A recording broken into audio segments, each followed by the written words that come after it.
Mga master, isang buwan na moratorium para sa lahat ng DepEd personnel.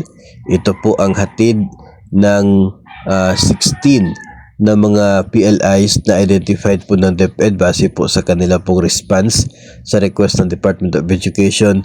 Ito po ay mangyayari sa January 2025. Nakikita po ninyo yung listahan sa 16 na PLIs na yan. Nandiyan po yung Cagsawa Rural Bank, Camarines Sur na Teachers and Employees Multipurpose Co-op, Division Teachers and Non-Teaching Multipurpose Co-op, Inreli Teachers Multipurpose Co-op, First Imperial Business Bank, Iloilo National High School, Innovative Bank, Libacao Development Co-op, Moncayo Public School Teachers, Negros Teachers Multipurpose, Novo Ecijano Teachers, Pampanga High School, Quezon Public School Teachers, Rangay Bank, Romblon National High School Teachers and Employees Co-op, at ang Rural Bank of Bambang sa Nueva Vizcaya.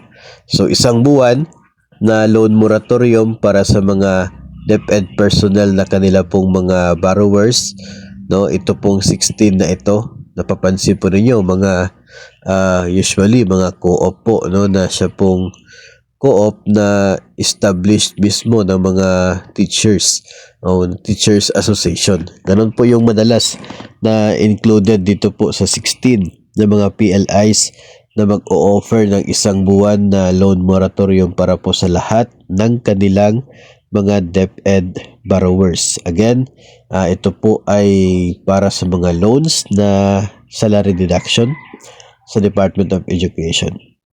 Yung mga utang na hindi po salary deduction, pwede pong hindi kasali dito. Depende na po yun sa diskresyon ng mga PLIs kasi hindi naman po included sa Department of Education doon po sa inyo pong utang na hindi po salary deduction.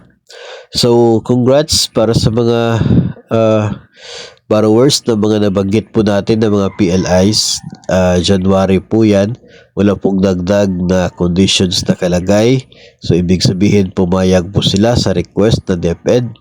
Walang deduction at wala pong interest sa isang buwan na yan. Magdadagdag lamang ng 1 month sa loan term. No, doon po sa termination ng utang po ninyo, madadagdagan lamang ng isang buwan.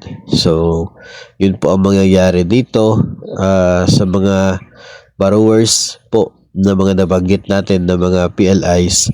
Yun po yung abangan ninyo sa darating po na January 2025.